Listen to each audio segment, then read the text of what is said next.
Good evening everyone, welcome है आप सभी का। जैसा कि आप लोगों ने डिमांड किया था कि चालुक्य और पल्लव डायनेस्टी और चोल डायनेस्टी को डिस्कस करें, तो आज के सेशन में हमारा पूरा फोकस होगा चालुक्य और पल्लव डायनेस्टी। पल्लव डायनेस्टी में पूरी तरह से हम बात करेंगे उनके art and culture and literature की एंड सोसाइटी की, जहाँ से आपका क्वेश्चन बनेगा। और चालुक्य में भी वही बात करेंगे, लेकिन पहले आप एक बार इसको समझ लीजिए कि डायनेस्टी आई कैसे। एक बार पॉलिटिकल कंडीशन आप समझिए। देखिए, जब हम बात करते हैं चालुक्य डायनेस्टी की, जब चालुक्य डायनेस्टी की बात होती है बेटा, तो चालुक्य डायनेस्टी जो है आपको कई जगह दिखेगी, ठीक है, कई जगह आपको चालुक्य डायनेस्टी दिखती है। लेकिन ये चालुक्य राजवंश जो है, इनका उदय और इन कहाँ कहाँ पर किन क्षेत्रों में हुआ, ठीक है, इनका उदय किन किन क्षेत्रों में हुआ। देखिए, अगर हम भारत के मैप को देखें, खास तौर से इस डायनेस्टी का संबंध जो है वो पूर्व मध्यकाल से है, ठीक है। किससे है? पूर्व मध्यकाल से। यानी जब उत्तर भारत में कभी वर्धन डायनेस्टी हुआ करती थी, तो नर्मदा नदी के दक्षिण में बादामी में आपके चालुक्य डायनेस्टी हुआ करती थी, जिसे बादामी के चालुक्य कहते हैं। ये देखिए, ये है आपकी विंध्य रेंज, ये आपकी विंध्य श्रेणी है, विंध्य श्रेणी है, ठीक है। और जस्ट इसके नीचे आपकी नर्मदा रिवर है। नर्मदा और विंध्य को जो है उत्तर और दक्षिण भारत की विभाजक रेखा माना जाता है।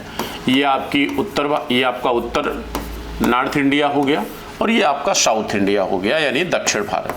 कहते हैं कि दक्षिण भारत और उत्तर भारत को विभाजित करने वाली दो भौगोलिक संरचनाएं हैं, एक आपकी विंध्य श्रेणी है, दूसरा नर्मदा है। जब आप यहाँ पर थानेश्वर में, जिस समय थानेश्वर में वर्धन डायनेस्टी हुआ करती थी, यहाँ पे वर्धन वंश होता था, उसी समय साउथ में नर्मदा के एकदम दक्षिण में, यहाँ पर इस रीजन में आप देखेंगे कर्नाटका रीजन में, तो यहाँ बादामी के चालुक्य थे। यहाँ पर बादामी के क्या थे? चालुक्य थे।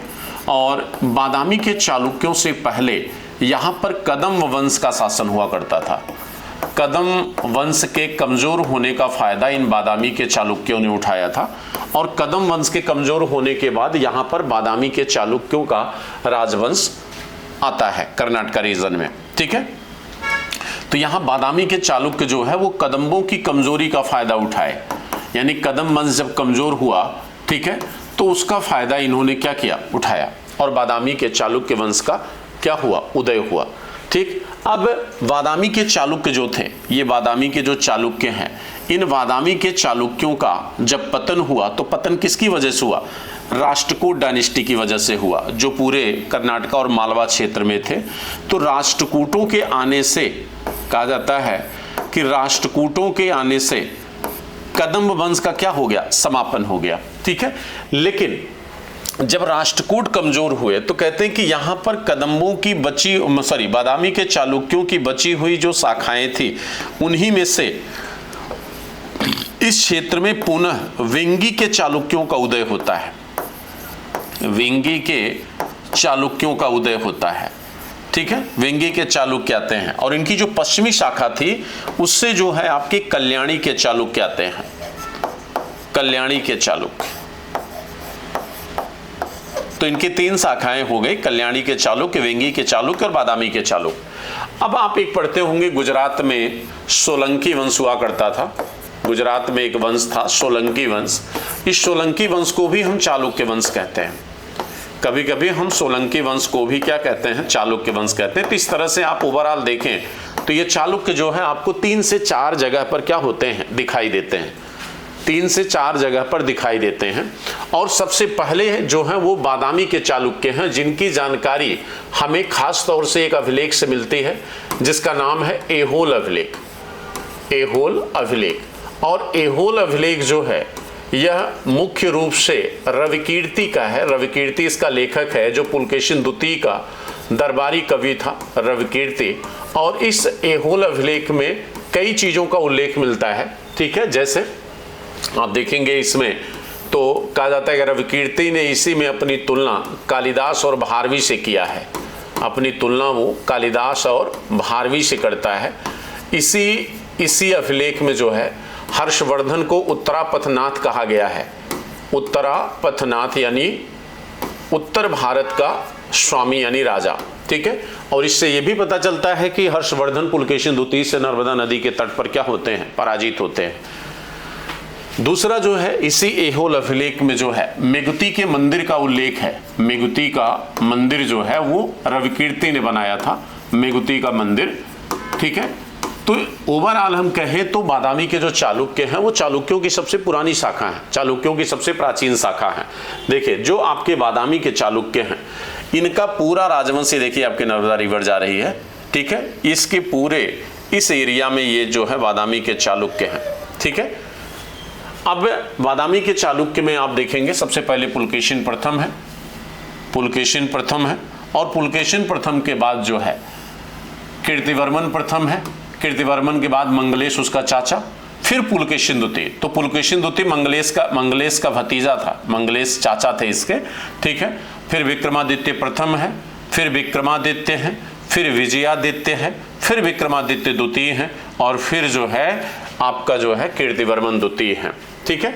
तो दंतिदुर्ग ने क्या किया, ये राष्ट्रकूट यानी इन्हीं के समय दंतिदुर्ग जो है राष्ट्रकूट वंश की स्थापना करता है, ठीक है।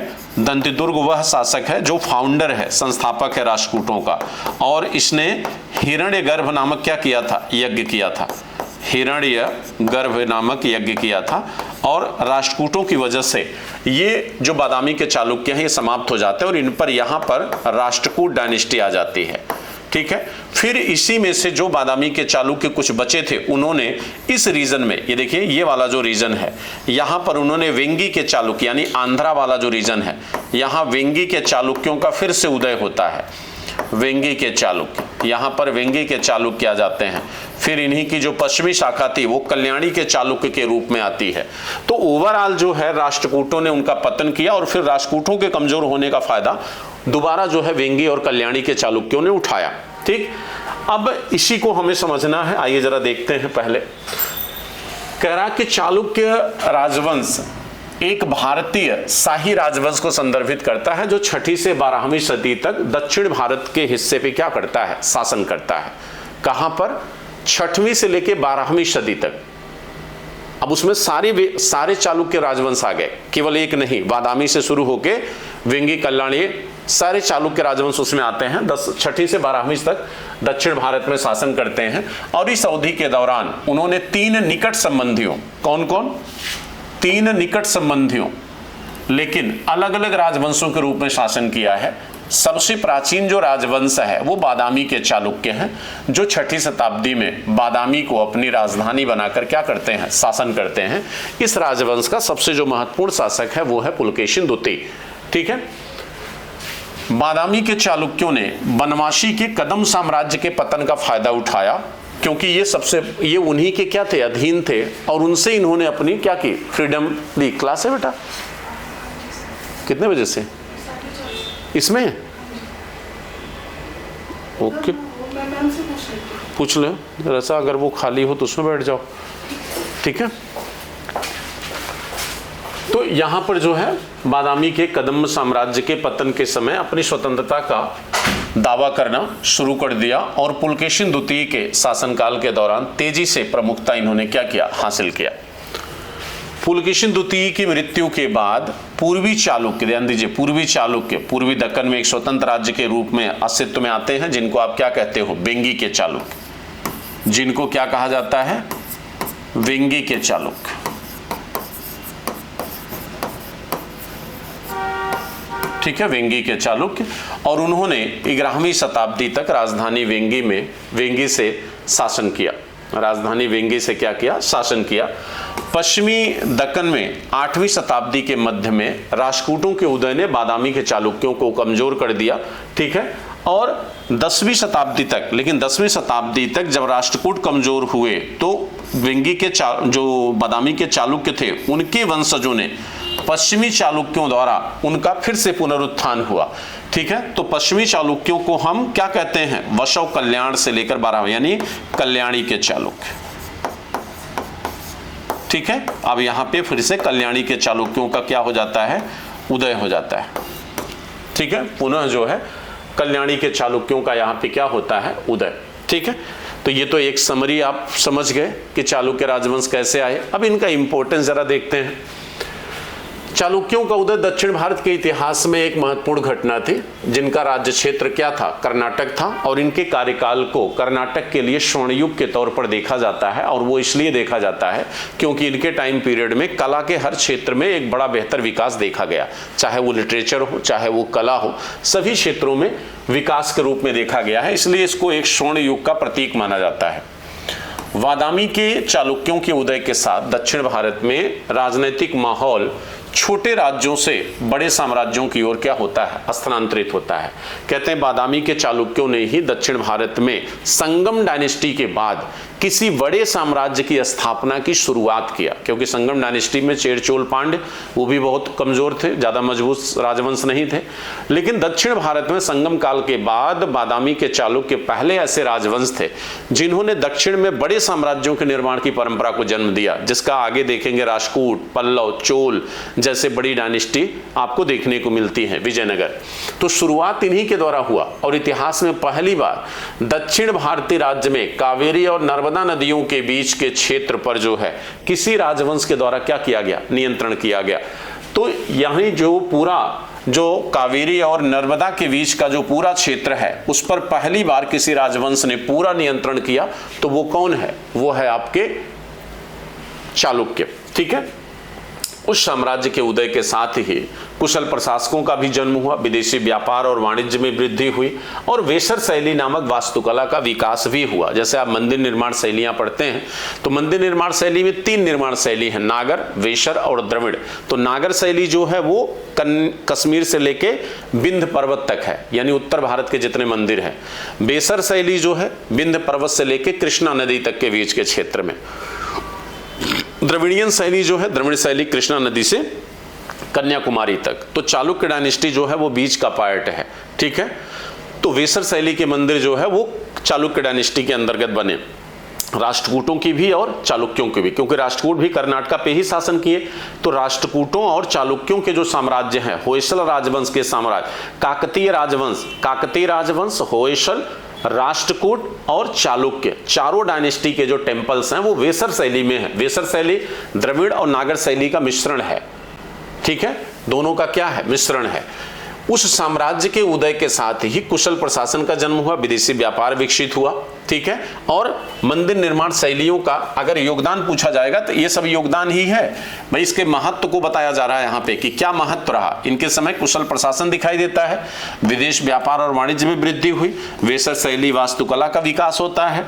फिर 9वीं शताब्दी में जैन पुराणों, वीरशैव, बसव इसके संस्थापक थे ना, वीरशैव संप्रदाय के, और ब्राह्मण परंपराओं में कन्नड़ भाषा साहित्य भाषा के रूप में क्या हुआ, विकास हुआ। यानी कन्नड़ भाषा में लिटरेचर्स का जो डेवलपमेंट है वो भी चालुक्य डायनेस्टी के ही थ्रू क्या होता है, स्टार्ट होता है, प्रारंभ होता है।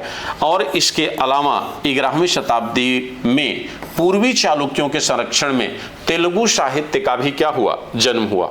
ठीक है, कह रहा है इसके अलावा 11वीं शताब्दी में पूर्वी चालुक्यों के संरक्षण में जो पूर्वी चालुक्य यानी वेंगी के चालुक्य थे, ठीक है, उनके ही नेतृत्व में तेलुगु साहित्य का विकास हुआ। और आप जानते हैं तेलुगु जो है वो आंध्र प्रदेश की क्या बनती है, भाषा बनी। तो तेलुगु जो है आंध्र प्रदेश की भाषा बनी और आंध्र प्रदेश में ही आपके वेंगी के चालुक्य थे। तो वेंगी के चालुक्यों ने ही तेलुगु साहित्य के निर्माण को भी क्या किया, जन्म दिया। इधर बादामी के चालुक्यों ने जो है कन्नड़ भाषा के साहित्य को जन्म दिया और वेंगी के चालुक्यों ने तेलुगु साहित्य के विकास को जन्म दिया। ठीक है, चालुक्य इतिहास जब भी आप पढ़ेंगे उसके लिए स्रोत क्या होना चाहिए। ठीक है, रिफॉर्म, आप जानकारी का आधार क्या है, तो अभिलेख, लिटरेचर, तमाम ऐसी चीजें हैं। स्रोत के तौर पर हम 3 तरह के स्रोत जानते हैं, एक विदेशी स्रोत, पुरातात्विक स्रोत और साहित्यिक स्रोत। 3 तरह के स्रोत होते हैं। ठीक है, तो यहां पर बादामी के चालुक्यों की जानकारी हमें मंगलेश के बादामी गुफा शिलालेख से मिलती है। मंगलेश पुलकेशिन द्वितीय के क्या है, चाचा थे। ठीक है, इसके बाद कप्पे अरबाभट्टा का 700 का रिकॉर्ड, 700 साहित्यों का रिकॉर्ड है कप्पे अरबाभट्टा का, इससे भी जानकारी मिलती है। पुलकेशिन द्वितीय के पेद्दावडुगुरु शिलालेख और कांची कैलाशनाथ शिलालेख, ठीक है, और विक्रमादित्य द्वितीय के पदक्कल विरूपाक्ष मंदिर के शिलालेख और चीनी यात्री वेनसांग जो हर्षवर्धन के कार्यकाल में आया था, पुलकेशिन द्वितीय के दरबार का दौरा भी किया था। तो इसका जो लिटरेचर है सियूकी, ठीक है, वो भी हमें चालुक्यों के विषय में जानकारी देता है, ठीक है, उससे भी हमें चालुक्यों के विषय में क्या मिलती है, जानकारी मिलती है। सबसे महत्वपूर्ण जो है वो है आपका ऐहोल अभिलेख, जिसके बारे में मैंने अभी आपको बताया, जो पुलकेशिन द्वितीय के दरबारी कवि रविकीर्ति द्वारा लिखा गया है। इसमें कहते हैं कि पुलकेशिन द्वितीय के साम्राज्य को 3 महाराष्ट्रों या बड़े प्रांतों में विभाजित कर दिया था, ठीक है, माने इसमें प्रशासन भी दिया गया है। ऐहोल अभिलेख से पुलकेशिन के प्रशासन की जानकारी मिलती है, जिनमें से प्रत्येक में 99,000 गांव थे, ठीक है, उसके प्रांत को 3 भागों में डिवाइड कर दिया गया था। 99,000 गांव एक प्रांत में थे। वह साम्राज्य संभवतः वर्तमान कर्नाटक, महाराष्ट्र और तटीय कोंकण क्षेत्र तक फैला हुआ था। यानी पुलकेशिन द्वितीय जो बादामी का चालुक्य शासक था, उसका साम्राज्य वर्तमान कर्नाटक, महाराष्ट्र और कोंकण क्षेत्र जो कर्नाटका गोवा के नीचे है, वहां तक उसका राज्य क्या था, फैला हुआ है। कल्याण के जो पश्चिमी चालुक्य वंश में थे एक राजा थे जिनका नाम है विक्रमादित्य खष्ट। तो विक्रमादित्य खष्ट के दरबार के प्रसिद्ध कवि थे विद्यापति बिल्हड़। उन्होंने एक रचना लिखी थी जिसका नाम है विक्रमांक देवचरित। उसमें एक किदवंती है, कहानी है, जिसका उपयोग इतिहास के पुनर्निर्माण के लिए भी किया गया है। तो इनके द्वारा बिल्हड़ के विक्रमांक देवचरित जो है, ये भी चालुक्य राजवंश के विषय में हमें जानकारी देती है। तो ये भी हमारे लिए क्या है, एक लिटरेचर है, एक स्रोत है, ठीक है। तो देखिए, सभी याद करने की जरूरत नहीं है, केवल इस किताब को याद रखिए, ऐहोल अभिलेख को याद रखिए, ठीक है। और इसमें से जो है एक आप पडक्कल का विरूपाक्ष मंदिर का शिलालेख याद रखिए, बाकी कुछ नहीं, ठीक है। इनको याद रखने की जरूरत नहीं है, क्योंकि आप मेंस लिखोगे तो आपके पास बहुत ज्यादा फैक्ट देने के लिए जगह नहीं होगी। तो दिमाग में केवल इंपॉर्टेंट चीजों को ही रखिए जिसके आधार पर आप लिख सकें। अब आइए जरा सा देखते हैं बादामी के चालुक्यों का इतिहास, ठीक है। बादामी के चालुक्यों का इतिहास कैसा रहा, जरा इसको देखते हैं कि बादामी के चालुक्यों का इतिहास कैसा है। कहते कि गुप्त वंश के पतन के बाद उत्तर भारत में उनके उत्तराधिकारियों का जब विघटन होने लगा, तो विंध्य क्षेत्र के दक्षिण क्षेत्र में दक्कन और तमिलहम में बड़े परिवर्तन होने लगे। तमिलहम उस क्षेत्र को कहा जाता है जो तमिल भाषा से प्रभावित क्षेत्र है, उसे तमिलहम कहा गया है। पुलकेशिन प्रथम ने, इसे ये फाउंडर है पुलकेशिन प्रथम, चालुक्य वंश की क्या करता है, स्थापना करता है। और वातापी यानी बादामी जो कर्नाटक के बागलकोट जिले में स्थित है, जिसे बादामी भी कहते हैं, उसे अपनी राजधानी बनाता है। और उन्होंने एक ऐसे साम्राज्य पर शासन किया जो पूरे कर्नाटक और दक्कन में आंध्र प्रदेश तक के अधिकांश क्षेत्र पर क्या था, फैला हुआ था। लेकिन इनके अलावा जो पुलकेशिन द्वितीय है वह बादामी के चालुक्यों का सबसे महान शासक हुआ करता था, ठीक है। और पुलकेशिन द्वितीय जो है, कहते हैं कि चालुक्य साम्राज्य को पल्लव साम्राज्य के उत्तरी विस्तार तक विस्तारित किया। यानी कहने का मतलब है कि जब तक तमिलनाडु रीजन में पल्लव नहीं आ गए तब तक इसने उस क्षेत्र तक अपना राज्य क्या किया था, फैला दिया था। पल्लवों के आने से बादामी वहां पर तमिलनाडु क्षेत्र में कमजोर होने लगे। यानी उसके उत्तरी क्षेत्र में पुलकेशिन द्वितीय ने चालुक्य साम्राज्य को पल्लव साम्राज्य के उत्तरी विस्तार तक, यानी पल्लवों ने जब तक उत्तर भारत या जब तक कर्नाटक क्षेत्र को जीतने की कोशिश नहीं की, तब तक उस क्षेत्र पर बादामियों का ही शासन था, बादामी के चालुक्यों का ही शासन था। और नर्मदा नदी तट तक हर्ष को पराजित करके दक्षिण की ओर बढ़ने से पुलकेशिन द्वितीय ने हर्ष को रोक दिया था, ठीक है। और इस पराजय का उल्लेख जो है वो वेनसांग भी करता है और ऐहोल अभिलेख में भी है। दोनों जगह से इस बात की प्रमाणीकरण होता है या प्रूफ होता है ये बात कि पुलकेशिन द्वितीय ने हर्षवर्धन को क्या किया था, डिफीट किया था, पराजित किया था। बाद में पुलकेशिन द्वितीय की मृत्यु के बाद आंतरिक झगड़ों की वजह से बादामी के चालुक्य राजवंश का क्या होता है, पतन शुरू हो जाता है। और विक्रमादित्य प्रथम के शासनकाल में इसकी स्थिति फिर से क्या होती है, बहाल होती है, मजबूत होती है। क्लास थी क्या इसमें, उसमें हो रही है, एक बच्ची आके बैठ गई थी, ओके, कोई प्रॉब्लम तो नहीं है, यहाँ कोई क्लास तो नहीं है ना, ठीक है। तो बाद में पुलकेशिन द्वितीय की मृत्यु के बाद आंतरिक झगड़ों के कारण बादामी चालुक्य का पतन हो जाता है। विक्रमादित्य प्रथम के शासनकाल में इसकी स्थिति फिर से थोड़ा सा इम्प्रोवाइज होती है, फिर से थोड़ा सा मजबूत होती है, जिन्होंने पल्लवों को बादामी से बाहर खदेड़ने और साम्राज्य में व्यवस्था बहाल करने में सफलता प्राप्त की, क्योंकि पल्लव का उद्भव होना शुरू हो गया था, ठीक है। लेकिन पल्लवों को यहाँ से बाहर किया और यह साम्राज्य प्रतापी विक्रमादित्य द्वितीय के शासनकाल में फिर से अपने चरम पर पहुंचता है, ठीक है। अंततः राष्ट्रकूट दंतिदुर्ग ने 753 में अंतिम राजा, जो चालुक्य वंश के अंतिम राजा कीर्तिवर्मन थे, उनको पराजित करके दंतिदुर्ग द्वारा क्या किया गया, एक नए दंतिदुर्ग ने क्या किया, एक नए राजवंश की नींव डाली, जिसका नाम है राष्ट्रकूट राजवंश।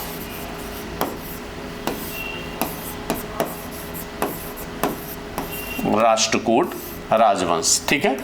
अब यहां से राष्ट्रकूटों का शासन क्या होता है, स्टार्ट हो जाता है और बादामी के चालुक्य जो है वो कमजोर हो जाते हैं। अब देखिए कल्याणी के चालुक्य, कल्याणी के चालुक्यों को देखिए, कहते हैं कि चालुक्यों के 200 वर्षों की निष्क्रियता के बाद, यानी 200 वर्षों तक राष्ट्रकूट मजबूत बने रहे। जब तक राष्ट्रकूट मजबूत रहे पूरे कर्नाटका पर उन्हीं का शासन था। लेकिन जैसे जैसे राष्ट्रकूट कमजोर होने लगे, 793 ईस्वी में अपना भाग्य पुनः चालुक्यों ने क्या किया, स्थापित करना शुरू किया, जब राष्ट्रकूटों का दक्कन पर अधिकांश भाग पर प्रभुत्व था। कल्याणी के चालुक्यों का शासनकाल कन्नड़ साहित्य में स्वर्णयुग का काल माना जाता है। कल्याणी के जो चालुक्य हैं, ठीक है, कन्नड़ साहित्य के युग में इनका काल स्वर्ण युग माना जाता है। इसलिए माना जाता है क्योंकि रन्न पुन्न इन्हीं के कार्यकाल में थे। इनके कार्यकाल में या इनके शासन दौरान के समय कन्नड़ साहित्य का सबसे ज्यादा डेवलपमेंट होता है।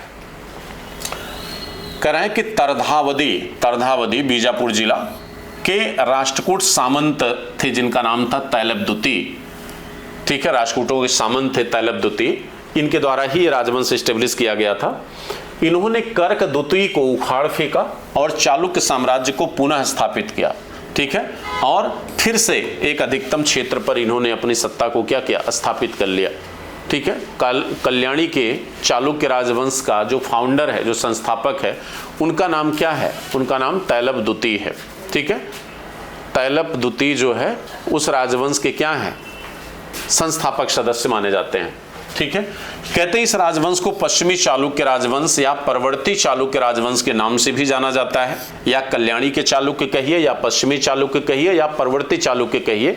ये तीनों नाम जो है वो एक ही राजा, एक ही व्यक्ति के लिए उपयोग किया जाता है। गर्म पानी दे दिया जाए।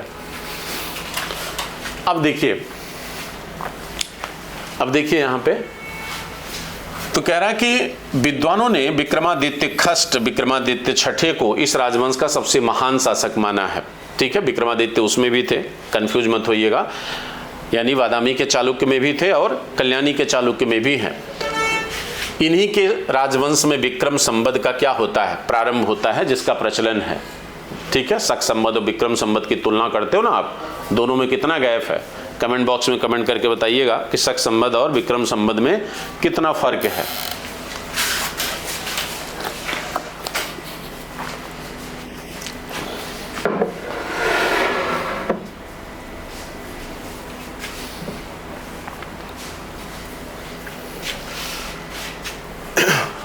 बाद में जो है, कहते हैं कि इनके बाद होयसल, काकतीय और सेउना के उदय के साथ 1180 में पश्चिमी चालुक्यों का अंतिम क्या होता है, विघटन हो जाता है।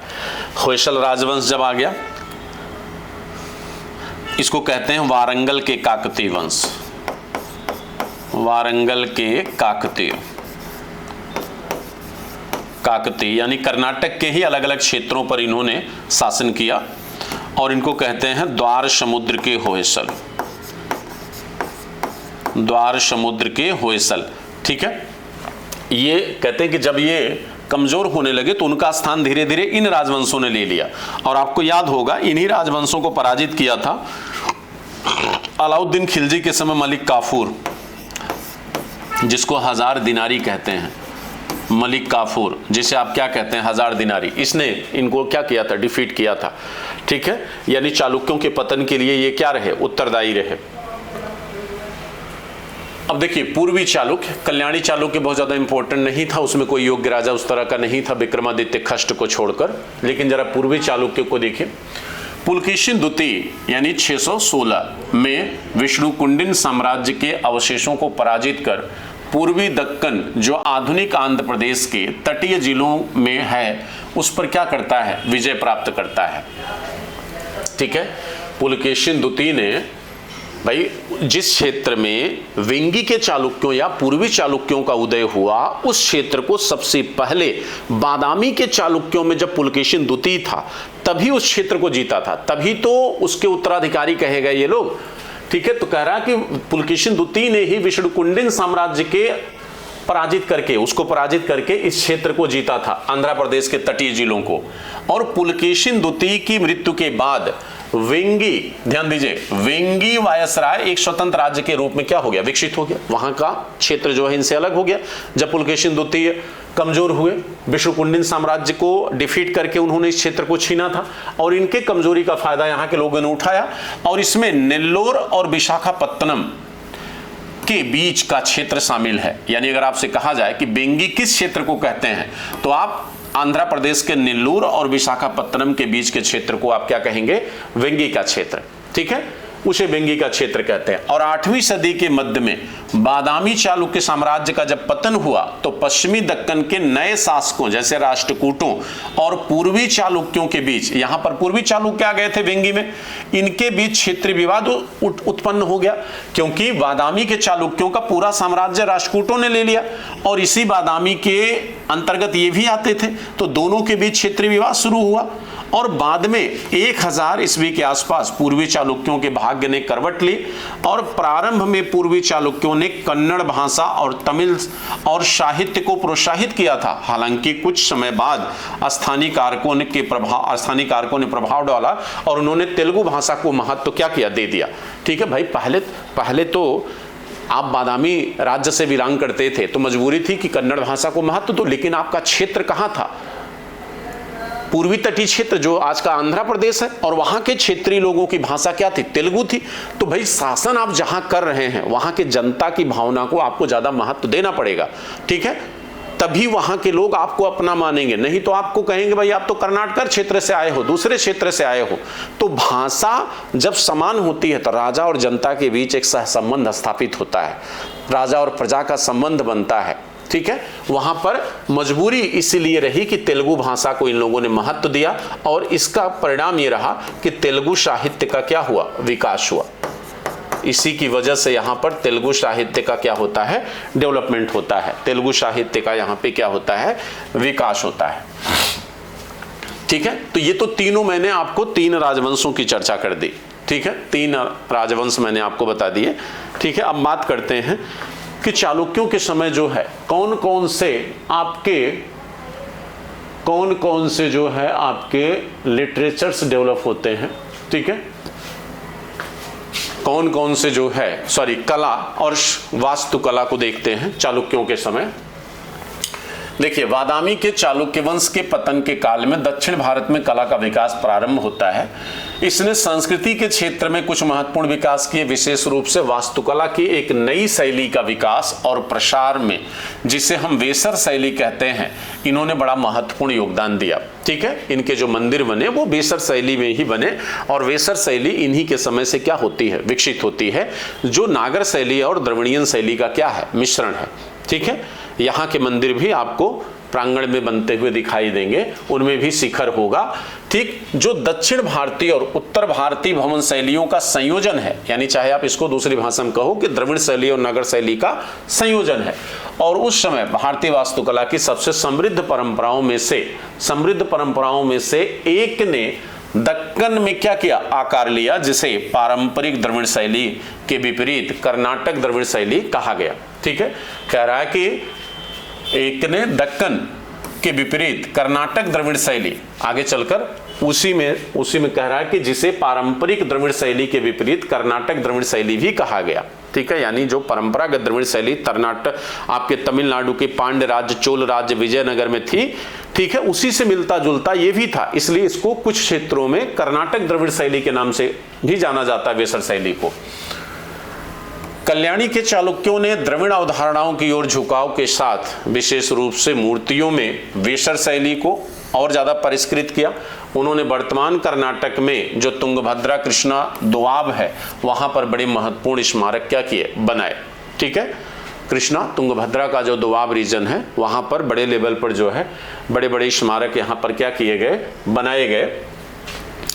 बादामी के चालुक्यों ने क्या किया है, देखिए कर्नाटक के मालप्रभा नदी बेसिन में बादामी चालुक्य से संबंधित 150 से अधिक स्मारक वहां बनाए गए हैं और इनका निर्माण 450 ईस्वी से लेकर 700 ईस्वी के क्या हुआ है, बीच हुआ है। मालप्रभा जो है ये सहायक है, ठीक है, कृष्णा नदी की। तो कहते हैं मालप्रभा नदी बेसिन में बादामी चालुक्यों के लगभग 150 से अधिक स्मारक क्या हैं, मौजूद हैं। 150 से अधिक स्मारक क्या हैं, मौजूद हैं। यूनेस्को विश्व धरोहर स्थल जैसे पडक्कल का विरूपाक्ष मंदिर आज की डेट में क्या है, विश्व धरोहर स्थल है। पडक्कल के विरूपाक्ष मंदिर जो है वो आज की डेट में क्या है, विश्व धरोहर स्थल है। और बादामी और ऐहोल के जो मंदिर हैं उनमें सबसे प्रसिद्ध स्मारक है यह चालुक्य वास्तुकला शैली की शुरुआत को दर्शाता है और दक्षिण भारतीय शैली के समेकन को दर्शाता है। समेकन मतलब उसमें कई शैलियों का क्या है, संतुलन है, मिश्रण है। ठीक है, तो पडक्कल का विरूपाक्ष मंदिर और बादामी और ऐहोल के जो मंदिर हैं, ठीक है, वहां इस शैली के विकास के सबसे महत्वपूर्ण स्तंभों में से एक माने जा सकते हैं। अब ये आप देखिए तो ये ऐहोल में जो दुर्गा मंदिर है जिसे मेगुती का मंदिर कहते हैं, ठीक है, यहाँ पे देख सकते हैं कई मंदिरों का मिश्रण है। मेगुती मंदिर 634 में बना है। हुच्ची मल्ली और हुच्चपैया मंदिर 5वीं सदी का है। बादामी गुफा मंदिर ये प्रारंभिक चालुक्य मंदिर के क्या हैं, उदाहरण है और इसमें लाल बलुआ पत्थर का यूज किया गया है। आप देख सकते हैं अर्ध स्तंभों का उपयोग हुआ है, इसमें पत्थरों से ये बनाए गए हैं और मीनारों की तरह इनके क्या है, शिखर हैं। मीनारों की तरह क्या है, इनके शिखर हैं। ये शिखर अष्टकोणीय भी होते हैं, अर्धवृत्ताकार भी होते हैं, जो वेसर शैली मंदिरों के क्या हैं, लक्षण हैं। और ये मंदिर चबूतरे पर, ऊंचाई पर बनाए जाते हैं, जबकि ऊंचाई पर बनाने की परंपरा नागढ़ शैली के मंदिरों की थी। ठीक है, और इन मंदिरों को भी आप देखेंगे चबूतरे पर, ऊंचाई पर क्या किए गए, बनाए गए हैं। इसको प्रतिष्ठान कहा जाता है, इसको हम क्या कहते हैं, प्रतिष्ठान कहते हैं। और ये जो है क्या है, ये शिखर है। ठीक है, शिखर जो है इनके अष्टकोणीय और वृत्ताकार होते हैं। ये आपके क्या है, ये अर्धस्तंभ है। ठीक है, ये क्या है, ये अर्धस्तंभ है। ठीक, लाल बलुआ पत्थरों का क्या किया गया है, उपयोग किया गया है। आइए जरा चालुक्य वंश के साहित्य को देखिए। करा कि चालुक्य वंश में कन्नड़ और तेलुगु दो भाषाओं में साहित्यों का क्या होता है, विकास होता है। और 9वीं-10वीं शताब्दी के दौरान कन्नड़ भाषा ने अपने कुछ महानतम लेखकों को जन्म दिया, जिसमें 3 आते हैं जिनको त्रिरत्न भी कहते हैं, आदिकवि पंपा, पोन्ना और रन्न। ठीक है, ये त्रिरत्न हैं कन्नड़ साहित्य के। कन्नड़ साहित्य के क्या है, ये त्रिरत्न है, पुन्न, रन्न और पंपा। पंपा, पुन्ना, रन्न, पंपा, पुन्ना, रन्न। ठीक है, 11वीं शताब्दी में पूर्वी चालुक्यों के संरक्षण में जिसके प्रथम लेखक कौन थे, नन्नय भट्ट। करा के पूर्वी चालुक्य जो थे, जिनको वेंगी का चालुक्य कहते हैं, उन जिसके प्रथम लेखक कौन थे, नन्नय भट्ट। उन्होंने तेलुगु साहित्य को क्या किया था, जन्म दिया था। तो नन्नय भट्ट के द्वारा तेलुगु साहित्य को जन्म दिया जाता है, क्योंकि पूर्वी जो वेंगी के चालुक्य थे उन्होंने ही तेलुगु साहित्य को क्या किया था, महत्व दिया था। और उसके काल में संस्कृत के प्रसिद्ध लेखकों में एक नाम आता है जिनका नाम है विज्ञानेश्वर, जिन्होंने हिंदू कानून पर एक पुस्तक मिताक्षरा लिखी थी जो उत्तराधिकार के नियम से संबंधित है। मिताक्षरा जो उत्तराधिकार के नियम से संबंधित है, जो मनुस्मृति पर क्या है, टीका है। ठीक है, अब यहां पर जो है मिताक्षरा और एक है जीमूतवाहन की दायभाग और मिताक्षरा दोनों उत्तराधिकार संबंधी नियमों से संबंधित है। सोमेश्वर, राजा सोमेश्वर थे, सोमेश्वर तृतीय, वो भी एक महान विद्वान और राजा दोनों थे। उनके राज दरबार में सभी कलाओं और विज्ञानों का एक विश्वकोश संकलित किया गया था। बादामी चालुक्य काल से कोई प्रमुख कन्नड़ साहित्य कृति प्राप्त नहीं हुई है, यद्यपि बाद में कई ऐसे साहित्य मिलते हैं, कई ऐसे संदर्भ मिलते हैं, जैसे त्रिपदी यानी 3 पंक्तियों वाला त्रिपदी मीटर में 700 मीटर का विद्यमान कप्पे अरबा भट्ट अभिलेख कन्नड़ काव्य शास्त्र में सबसे प्रारंभिक समय का नेतृत्व करता है। यानी अगर कहा जाए कि कन्नड़ साहित्यों में सबसे प्रारंभिक साक्ष्य क्या है, तो कन्नड़ काव्य शास्त्रों में सबसे प्रारंभिक साक्ष्य जो है कप्पे अरबा भट्ट का अभिलेख है, जिसमें 700 पंक्तियां हैं और ये त्रिपदी पंक्तियां हैं। त्रिपदी माने एक पंक्ति में 3, एक त्रिपदी में 3 पंक्ति आती, तो 700 गुणे 3 यानी 2100 पंक्तियां हैं इसमें। ठीक है। साहित्यिक कृति कर्णतेश्वर कथा, जिसे बाद में जयकीर्ति ने लिखा था और पुलकेशिन द्वितीय के काल की रचना है ये। ठीक है। जिससे महान राजा स्वयं के नायक थे और उस समय के अन्य कन्नड़ लेखकों में 650 के श्याम कुंदाचार्य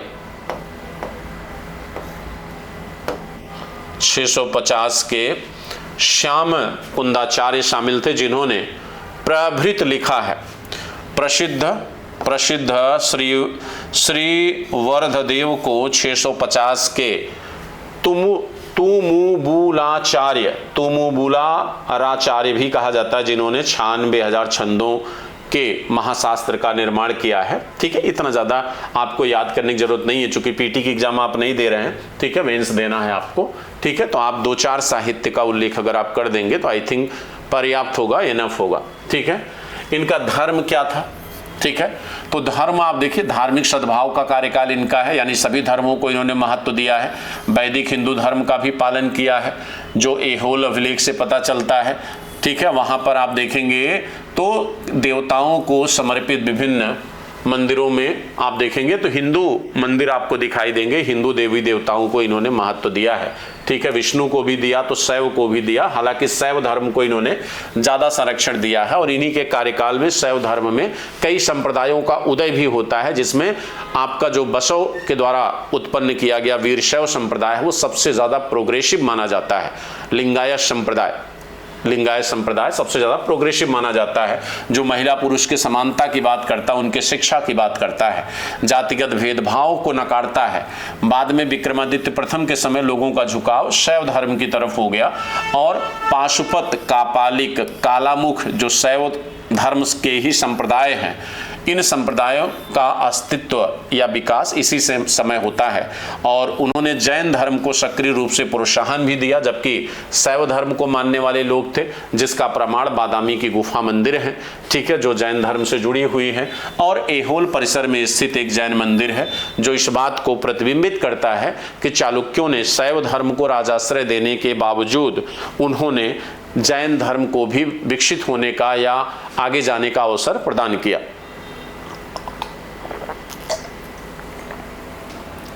जो उनकी धार्मिक सहिष्णुता की नीति को क्या करता है, दर्शाता है। जो उनके धार्मिक सहिष्णुता की नीति को क्या करता है, दर्शाता है। सोसाइटी देखिएगा इनकी, समाज इनका कैसा था। तो हिंदू जात से बिलोंग करते थे, सती प्रथा अस्तित्व में नहीं थी। इनके अभिलेखों में विनयवती और विजयंका जैसी विधवाओं का उल्लेख मिलता है। अगर विधवाएं हैं तो इसका मतलब है वो सती नहीं हुई थी, सती प्रथा इनके राज्य में नहीं रही होगी, तभी तो विधवा हैं। देवदासियां मंदिरों में दिखाई देती हैं, देवदासी प्रथा इसका मतलब जिंदा है। और इसी देवदासी प्रथा से दासी अट्टम नामक नृत्य का विकास होता है। इसी दासी अट्टम से भरतनाट्यम का विकास होता है। इसी दासी अट्टम से भरतनाट्यम का क्या होता है, विकास होता है। ठीक है। और दक्षिण भारत के नृत्य भरतनाट्यम का पूर्ववर्ती ऋषि, भारत का नाट्य शास्त्र बहुत लोकप्रिय था यहाँ पर, जैसा कि अनेक मूर्तियों में देखा जा सकता है कि शिलालेखों में भी इसका उल्लेख मिलता है। और महिलाओं को प्रशासन में राजनैतिक भागीदारी देने का काम सबसे पहले चालुक्यों ने किया, फिर आपके उड़ीसा के राजवंश ने किया। ठीक है। तो चालुक्यों का यह योगदान जो है काफ़ी महत्वपूर्ण है, काफ़ी इम्पोर्टेंट है कि चालुक्यों ने जो है क्या किया था, योगदान दिया था।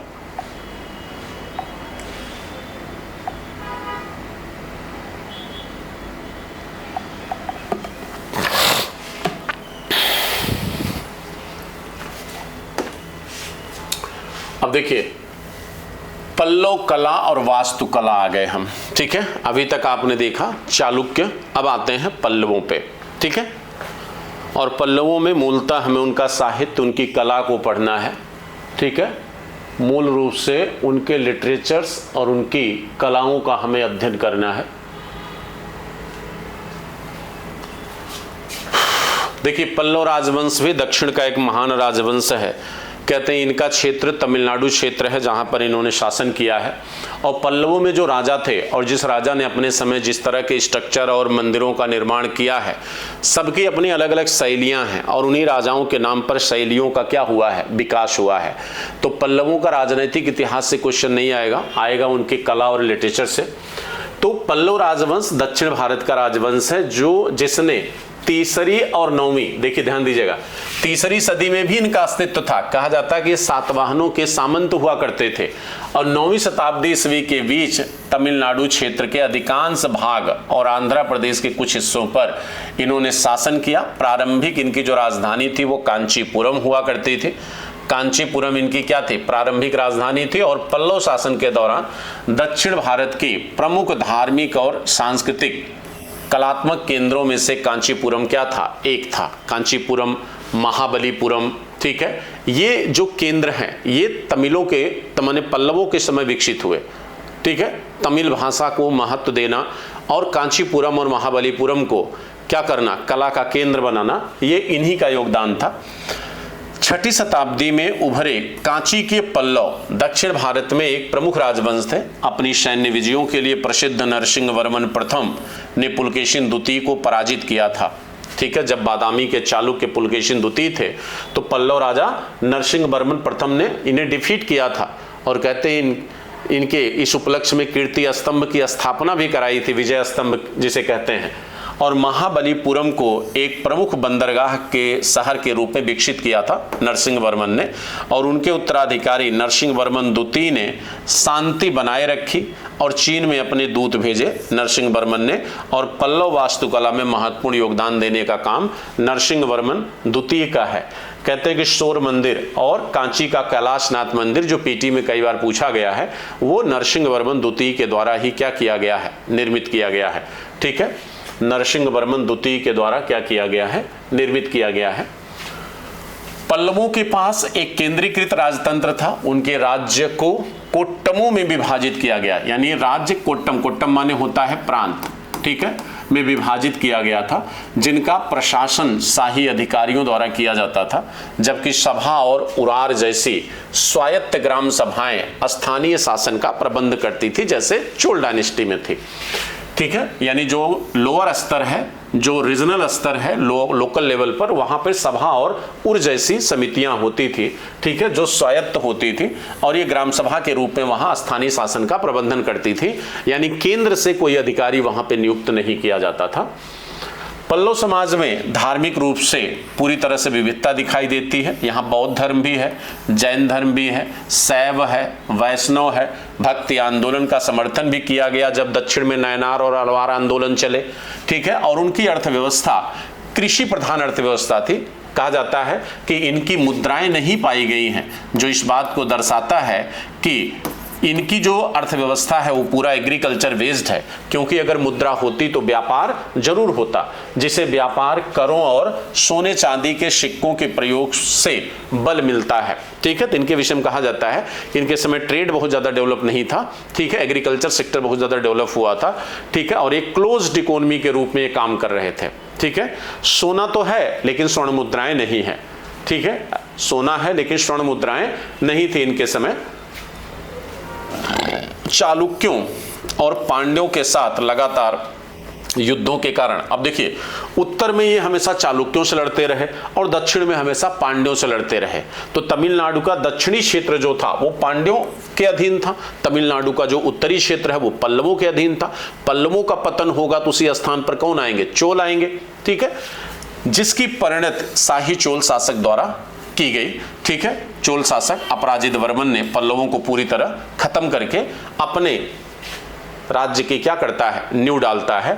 और विजयालय द्वारा यहाँ पर एक नए राजवंश की क्या की गई, स्थापना की गई, जिसे आप क्या कहते हैं, चोल राजवंश। तो पल्लवों के बाद जाने के बाद जो है चोल डायनेस्टी का अस्तित्व यहाँ पे क्या होता है, स्थापित होता है। आइए जरा जो सबसे इंपॉर्टेंट चीज है वो है आपकी पल्लव कला और वास्तुकला शैली। पल्लव कला और वास्तुकला शैली। पल्लव काल मंदिर निर्माण के महान युग के रूप में जाना जाता है, जो चट्टानों को काट कर बनाया गया है। इनके मंदिरों को हम रक कॉट आर्किटेक्चर का सबसे बेहतरीन एग्जाम्पल मानते हैं। रक कॉट आर्किटेक्चर का मतलब है कि पहाड़ को काट कर उसे एक मंदिर का स्वरूप देना। जैसे कैलाश मंदिर बना है, ठीक है, जैसे राजपूत शासक कृष्ण प्रथम ने कैलाश मंदिर का निर्माण किया था, वैसे ही महाबलीपुरम के मंदिर भी रक कॉट आर्किटेक्चर के एग्जाम्पल हैं, ठीक है। तो कह रहा है कि चट्टानों को काट कर बनाया गया है, बल्कि मंदिर स्थापत्य कला की द्रविड़ शैली में बने हुए ये मंदिर हैं। तो पल्लवों ने और विजयनगर ने और पांड्य डायनेस्टी ने और चोल डायनेस्टी, 4 ऐसे राजवंश हैं जिन्होंने द्रविड़ियन शैली के मंदिरों को महत्व दिया है। द्रविड़ शैली के मंदिर एक बड़े प्रांगण में बनते थे, जैसे ये है, ये बड़ा प्रांगण है।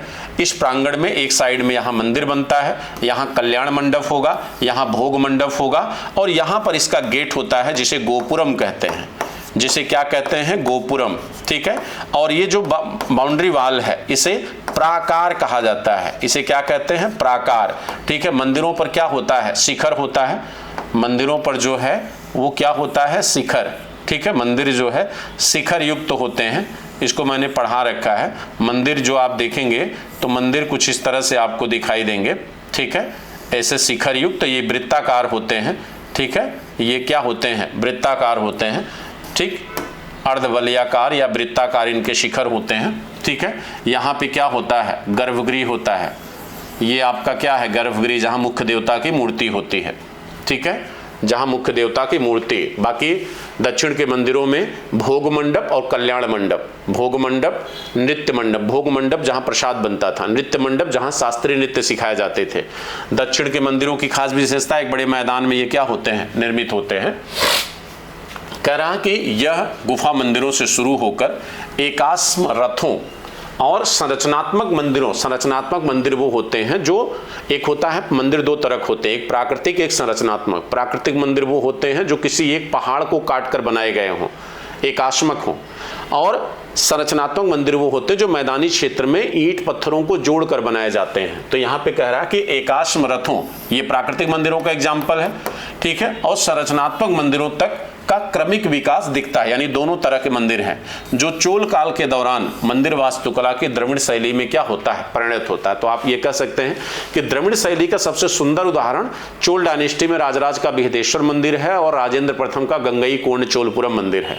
तो द्रविड़ शैली के लक्षण हमें पल्लव डायनेस्टी से शुरू होते हैं, उनका सबसे बेहतरीन निर्माण या बेहतरीन लक्षण हमें चोलों में दिखता है, ठीक है, जाकर चोल डायनेस्टी में दिखाई देता है। पल्लव राजवंश के अंतर्गत मंदिर वास्तुकला का क्रमिक विकास हमें 4 चरणों में देखने को मिलता है। यहाँ पर जो द्रविड़ियन शैली के मंदिर हैं उनका विकास 4 चरणों में दिखाई देता है, जिसमें पहला है महेंद्र वर्मन वास्तुकला शैली, जो राजा महेंद्र वर्मन के समय विकसित हुई, ठीक है। तो महेंद्र वर्मन के शासनकाल में जो निर्मित स्मारक हैं, जिन्हें महेंद्र मंदिर के नाम से जाना जाता है, महेंद्र मंदिर समूह के नाम से जाना जाता है, जो पहाड़ों की सतह पर तरासे गए हैं, ठीक है, यानी पहाड़ों को काटकर बनाए गए हैं। और ये संरचनाएं जैन कला और स्थापत्य कला के प्रभाव को दर्शाती हैं, यानी इनके मंदिरों में जैन प्रभाव भी दिखाई देता है, जो उस समय के जैन मंदिरों के स्वरूप का अनुसरण करती हुई दिखाई देती हैं। जैसे जो जैन मंदिर, जैसे मेगुता का मंदिर बना था बादामी के चालुक्यों के समय, वैसे ही संरचना इनके द्वारा बनाए गए मंदिरों में भी दिखती है। जैन स्थापत्य परंपरा की विशिष्ट विस्तृत शिल्पकला और डिजाइन इनके मंदिरों में दिखाई देती है, यानी महेंद्र वर्मन शैली में, ठीक है। अब नई मंदिर शैली कुछ दिखती है, जैसे महेंद्र मंदिर समूह ने ईंटों का, लोहे का, चूने का, लकड़ी जैसी पारंपरिक सामग्रियों से हटकर इन्होंने चट्टान को काटकर, रॉक कट आर्किटेक्चर, चट्टान को काटकर मंदिर निर्माण की एक नई शैली विकसित की, ठीक है। यानी ईंट, लोहा, चूने का प्रयोग न करके एक बड़े पहाड़ को काटकर उसे मंदिर की संरचना दिया, जिसमें क्या होता था, एक मंडप होता है। ये पहले मंदिर प्राकार है, मंदिर के प्रकार हुआ करते थे मंडप, मंडप में ऐसे होता है, ठीक है, माने गर्भगृह के सामने वाला क्षेत्र। पहले ये मंदिरों के ही प्रकार थे, जिनमें अर्धवृत्ताकार गर्भगृह और द्वारों के ऊपर सुंदर नक्काशीदार तोरणों का निर्माण होता था। अभी दिखाता हूं। द्वारपाल इस पर बनाए जाते हैं। द्वारपालों की उपस्थिति एक प्रमुख विशेषता है और इन छवियों को उनके सामने के पहलू में दर्शाया गया है। ठीक है, अब देखो मैं दिखाता हूं। ये देखो, ये है मंडप, ये पहाड़ है। ये कहीं ईंट पत्थर से जोड़कर नहीं बनाया गया है, पूरे पहाड़ को काटा गया है और केवल एक भवन निर्मित किया गया। ये इसका प्रवेश द्वार है, एंट्री पॉइंट। और ये देखो, ये द्वारपालों की मूर्ति बनी है। ये देखो, ये द्वारपाल की मूर्ति बनी है। अंदर जो है इसमें गर्भगृह होगा जो अर्धवृत्ताकार होगा, अर्धवृत्ताकार होगा। ये महेंद्र वर्मन शैली के लक्षण है। ठीक है, इसमें कहीं भी चूना गारा लोहा कहीं यूज नहीं किया गया है।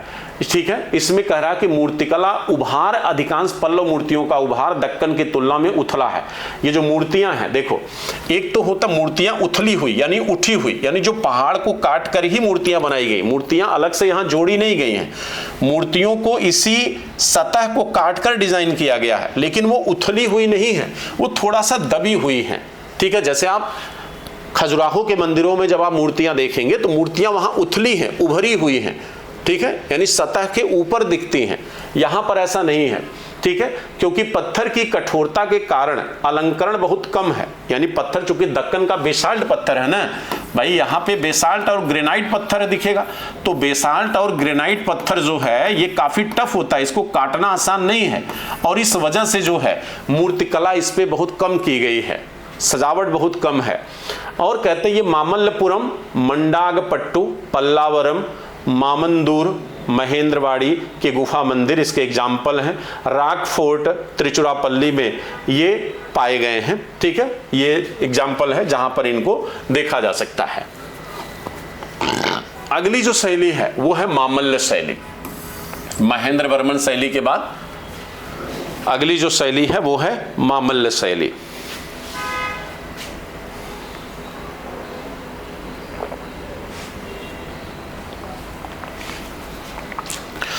अगली जो शैली है वो है आपकी मामल्ल शैली। तो मामल्ल शैली जो है ये आपके नरसिंह वर्मन प्रथम के समय विकसित हुई है। राजा नरसिंह वर्मन प्रथम, ये सबसे ज्यादा पूछी भी जाती है। और ये महाबलीपुरम में है, जिसे आप मामल्लपुरम भी कहते हैं। तो महाबलीपुरम के जो मंदिर हैं या मामल्लपुरम के जो मंदिर हैं वो मामल्ल शैली में बने हैं। मामल्ल शैली का विकास नरसिंह वर्मन प्रथम के समय हुआ है। मंदिरों की जो शैलियां हैं, कहता है कि वास्तुकला की मामल्ल शैली में मंदिरों की दो शैलियां देखी जा सकती हैं, एक मंडप और दूसरा रथ। अब देखिए, महेंद्र वर्मन शैली में केवल मंडप थे। जो महेंद्र वर्मन शैली अभी आपने इससे पहले पढ़ा उसमें केवल क्या था, मंडप था। अब यहां पर एक और नई चीज जुड़ी, वो है रथ, जिसमें आपके पांडव रथ आपको दिखेंगे। जो पंच पांडव रथ बने हुए हैं वो मामल्ल शैली में है और मामल्लपुरम में है, महाबलीपुरम में, जिसमें युधिष्ठिर का रथ सबसे बड़ा, ठीक है, आपको देखने को मिलेगा। मंडप क्या है? मंडप मामल्ल शैली के मंडप महेंद्र वर्मन शैली के मंडपों की तुलना में ज्यादा सजावटी हैं, अलंकृत हैं। मंडपों की प्रमुख विशेषता सिंह के सिरों पर बने उनके स्तंभ है, यानी सिंह का सिर है और सिर के ऊपर स्तंभ बने हैं जो पिलर्स हैं। ये खास बात है यहाँ की। मामल्ल शैली के प्रसिद्ध मंडपों में बाराह मंडप और महिषासुर मर्दनी मंडप जो है ये काफी फेमस है। ठीक है, रथ अगर देखें, रथ देखिए, कह रहा है कि दूसरा घटक इसमें रथ है। ठीक है, ये खड़े हुए अखंड मंदिर है, यानी पत्थर को, पहाड़ को काट कर उनको रथ का डिजाइन दिया गया है। ऐसा नहीं उनको ले जाके कहीं से जोड़ा गया हो, जिन्हें रथ कहा गया है और जिनका निर्माण स्तंभ युक्त हाल के साथ ही है। जो स्तंभ युक्त मंडप बना है उसी के साथ ये बने हुए हैं और ये ग्रेनाइट पत्थरों को काट कर बनाए गए हैं। इस शैली का सबसे अच्छा उदाहरण महाबलीपुरम का पंच पांडव रथ है। द्रौपदी रथ सबसे छोटा है उन पंच पांडव रथों में, जो एक छोटे ब्रैकेट जैसा है और इसे एक हिंदू मंदिर की डिजाइन की तरह बनाया गया है। और धर्मराज रथ यानी युधिष्ठिर रथ जो है, कह रहा कि बिहार जैसे डिजाइन, जैसे बौद्धों के बिहार बनते थे, बिहार जैसे डिजाइन वाले रथों का एक बेहतरीन एग्जाम्पल है और यह सभी रथों में सबसे बड़ा है। भीम रथ, गणेश रथ, चैत्य, चैत्य माने होता पूजा पूजागृह किसका, बौद्धों का, वो बौद्धों के चैत्य के आकार के बने हुए हैं, ठीक है। जबकि धर्मराज रथ जो है वो बिहार माने बौद्ध भिक्षुओं का निवास स्थान, उस डिजाइन का बना हुआ है, जबकि ये जो है चैत्यों के डिजाइन का बना हुआ है। 10 मिनट रुक जाओ, हम भी चल रहे हैं, ठीक। अब ये देख सकते हो आप, देखो ये जो है आपका ये द्रौपदी रथ है। तो द्रौपदी रथ में क्या है, द्रौपदी रथ में एंट्री पॉइंट है। अब इसमें देखो मूर्तियां ज्यादा हैं, ज्यादा सजावट है, ठीक है, मूर्तियां ज्यादा हैं, ज्यादा सजावट है। अब कह रहा कि इनके जो स्तंभ हैं वो सिंहों के शीर्ष पर बने, ये देखो स्तंभ, तो यहां सिंह का शीर्ष बना है यहां पर, ठीक है, और उसके ऊपर स्तंभ बनाए गए, ये देखो सिंह का शीर्ष है, आपको दिख नहीं रहा होगा आई थिंक, ठीक है। अब इसमें देखिए जो भीम रथ है और जो अर्जुन रथ है, ठीक है, ये बीच वाले हैं, ठीक, और ये मंडप से जुड़े हैं, मंडप ये है, ये देखो ये मंडप है, ये मंडप है, ठीक है, और यहां पर आपका जो है ये नकुल मंडप है, ठीक है, ये धर्मराज रथ है जो युधिष्ठिर का है, ठीक है, ये सबसे बड़ा है, ये सबसे बड़ा है, यानी आप देख सकते हैं इसकी संरचना पीछे तक गई हुई है। अब यहाँ पे सजावट जो है वो कहीं न कहीं महेंद्र वर्मन शैली से ज्यादा दिख रही है, क्योंकि इनका जो शिखर बना हुआ आप देख सकते हैं, शिखर, ठीक है, शिखर वैसे सीढ़ी नुमा शिखर होते हैं द्रविड़ियन शैली के मंदिर के, ठीक है, लेकिन इसमें पूरी तरह सीढ़ी युक्त नहीं दिख रहा है, लेकिन फिर भी आप बिना किसी सहारे के आप चढ़ सकते हो। द्रविड़ दक्षिण भारत के मंदिरों में आपको सीढ़ी लगाने की जरूरत नहीं है, आप ऐसे पकड़ के चढ़ जाओगे, ऐसे मंदिरों के शिखर होते हैं, ठीक है। तो ये आप देख सकते हैं, ये आपके पंच पांडव, ये महेंद्र वर्मन या मामल्य शैली के लक्षण हैं। अगली जो शैली है पल्लव काल में वो है आपकी राजसिंह शैली। अगली जो है वो है आपकी राजसिंह शैली। तो राजसिंह शैली जो है ये संरचनात्मक चरण की है। संरचनात्मक मंदिर का मतलब होता है जो ईंट पत्थर को जोड़कर गारे से बनाई गई हो, रक कट आर्किटेक्चर का लक्षण नहीं होगा, यानी किसी पहाड़ को काटकर डिजाइन यहां नहीं दिया जाएगा, ठीक है। ये संरचनात्मक मंदिर है, कह रहे स्वतंत्र मंदिरों का निर्माण यहां पत्थर और गारे से किया गया है। संरचनात्मक मंदिरों जो होते हैं वो मैदानी क्षेत्रों में होते हैं। इसमें राजसिंह समूह और नंदीवर्मन समूह, दो समूहों के मंदिर शामिल हैं इसमें। संरचनात्मक तकनीक का क्या मतलब होता है? संरचनात्मक तकनीक का मतलब होता है पत्थरों को स्वतंत्र रूप से वर्गाकार आयताकार आकार में तराश कर, ठीक है, और फिर उससे दीवार और छत बनाई जाए, ठीक है। मंडप का मतलब क्या होता है? जैसे मूंगा मंडप मतलब स्तंभ युक्त हाल, यानी उस पे केवल छत होती है, चारों तरफ वो खुला होता है और छत स्तंभों पर टिकी होती है। ऐसे मंडपों को हम स्तंभ युक्त हाल कहते हैं। अर्थ मंडप जो होता है वो प्रवेश कक्ष होता है तथा दीवारों के ऊपर विमान यानी टावर बना होता है तथा दीवारों के ऊपर एक विमान निर्मित होता है और फिर इसमें मूर्तियां बनाई गई हैं, ठीक है, मूर्तियां भी हैं। दीवारों और स्तंभ निम्न उच्च उभार वाली मूर्तियों से सुसज्जित है। इसमें जो सामग्री प्रयुक्त की जाती है यह शैली प्रयोग के समय का प्रतिनिधित्व करती है, क्योंकि मंदिरों में ईंट, लकड़ी और पत्थर जैसी सामग्रियों का उपयोग यहाँ पे किया गया। भाई सीधी सी बात है, जब आप संरचनात्मक मंदिर बनाएंगे उसमें लकड़ी, पत्थर, ईंट सब चीजों का उपयोग होगा, लेकिन यहाँ मंडप जो है वो कई प्रकार के हैं। मूंगा मंडप जो स्तंभ युक्त हाल है, अर्ध मंडप, इसको आप देखिए यहाँ फिगर में, ठीक है, आपको मैं दिखाता हूं, ठीक है। देखो यहाँ के मंदिरों को मैं कह रहा था ना कि ये क्या होते हैं, ये देखिए वर्गाकार होते हैं, ठीक है, और मीनारों की तरह होते हैं। आप बिना किसी सहारे के आप चढ़ सकते हैं। ये छतनुमा होते हैं, जैसे मीनारें नहीं होती हैं, ठीक है, जैसे आपके वहां पे मिस्र में पिरामिड नहीं बनते, ठीक है, इसको हम पिरामिड की संरचना भी कहते हैं, इसे पिरामिड की संरचना भी कहा जाता है, ठीक है, इसे पिरामिड की संरचना भी कहते हैं। इसमें मंडप वाला एग्जाम्पल का फिगर नहीं है, नहीं तो मैं आपको दिखाता। मंडप का मतलब हुआ जैसे मान लीजिए ये छत है, ठीक है, ये सपोज करिए ये छत है और ये केवल ऐसे पिलर पर हो, ठीक है, चारों तरफ से क्या हो, ओपन हो, खुला हो, ठीक है। उसका यहाँ पे फिगर नहीं है, नहीं तो आपको ज्यादा समझ में आ जाता जो है, ठीक है। ये तो केवल शिखर का है। कह रहा है कि उदाहरण के तौर पर यहाँ दो मंदिर दिया है, ईश्वरी मंदिर और मुकुंद मंदिर, ये इस शैली के ही बने हुए हैं। महाबलीपुरम का जो शोर मंदिर है वो यूनेस्को की विश्व विरासत सूची में शामिल है और वो वास्तुकला का सबसे बेहतरीन एग्जाम्पल भी माना जाता है, शोर मंदिर जो महाबलीपुरम में है। और वास्तुकला का उत्कृष्ट उदाहरण कैलाश मंदिर जो आपके नरसिंह वर्मन द्वितीय के द्वारा बनाया गया है कांची में, गोपुरम, गोपुरम मतलब होता है जो ग्राउंड होता है, जिस ग्राउंड में द्रविड़ शैली के मंदिर बनते हैं उसके एंट्री पॉइंट को हम गोपुरम कहते हैं। स्तंभ आप समझ रहे हैं, मंडप, स्तंभों के ऊपर छत डाल दीजिए तो मंडप हो जाता है। विमान, विमान आपका ये है विमान, ठीक है।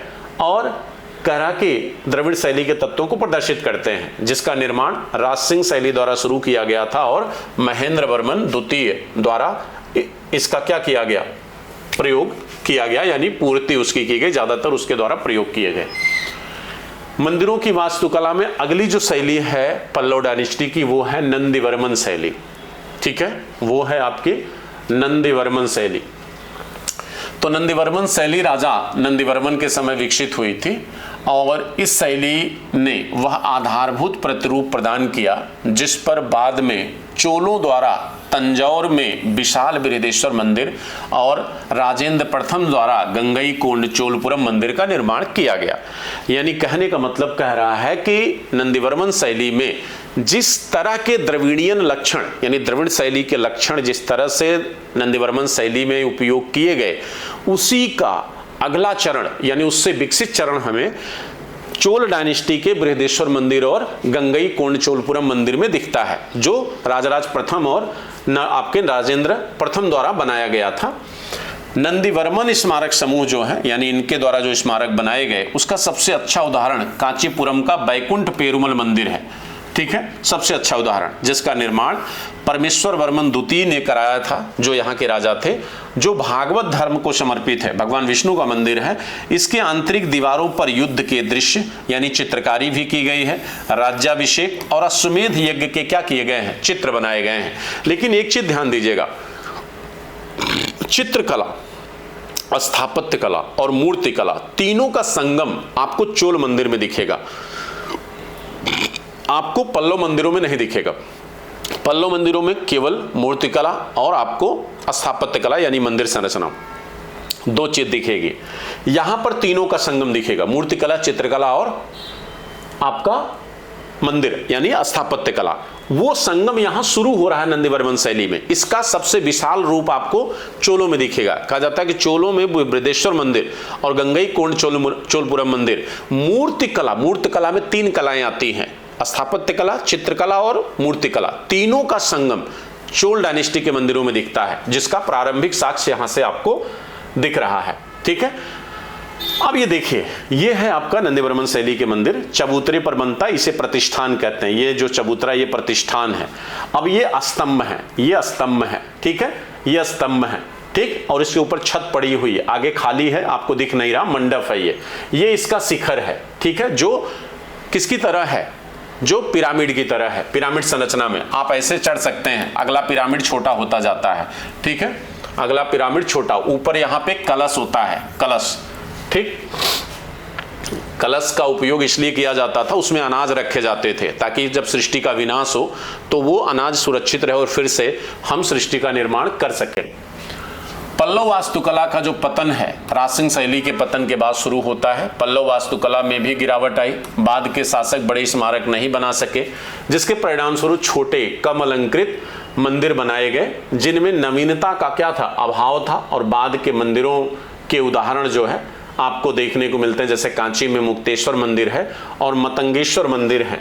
ये जो है क्या होते हैं, ये आपके इसके बाद जो है वो धीरे धीरे क्या हो जाता है, पतन हो जाता है, ठीक है, आप यहां से देख सकते हैं, ठीक है, धीरे धीरे इनके शिखर क्या होने लगे, नीचे होने लगे। अब देखिए ये थोड़ा सा बेढंग और विरूप तरह से बना हुआ है, ठीक है। तो यहां से आपके जो पल्लव काल की जो चोल मैंने पल्लव शैली है, पल्लव मंदिरों की जो शैली वो मैंने पढ़ा दिया है, तो एक बार आप देख लेना। इसमें मैंने आपको साहित्य वगैरह इनका मैंने जोड़ रखा है, तो जो पीडीएफ मैं दूंगा उसमें पल्लव लिटरेचर्स भी हैं, पल्लव सोसाइटी भी है, उसको भी आप लोग देख लेना, वहां से भी आपके क्वेश्चन पूछा जा सकता है। यानी सोसाइटी को कला से जोड़कर पूछ सकता है, या लिटरेचर या कला और साहित्य को पूछ सकता है, ठीक है, कला और साहित्य को पूछ सकता है। तो ये टॉपिक आप देख लेना, ये इंपॉर्टेंट है। अब एक सेशन आपका चोल डायनेस्टी पे लेंगे, चोल डायनेस्टी का थोड़ा सा पॉलिटिकल हिस्ट्री भी बताना पड़ेगा, और उनका स्थानीय प्रशासन जो उत्तर मेरू अभिलेख में है वो बताएंगे, और उनका कला मंदिर, तीन चीज। तो कल की क्लास में चोलों को कवर करेंगे, चोल डायनेस्टी को कवर करेंगे, ठीक है। चलिए, थैंक यू, धन्यवाद।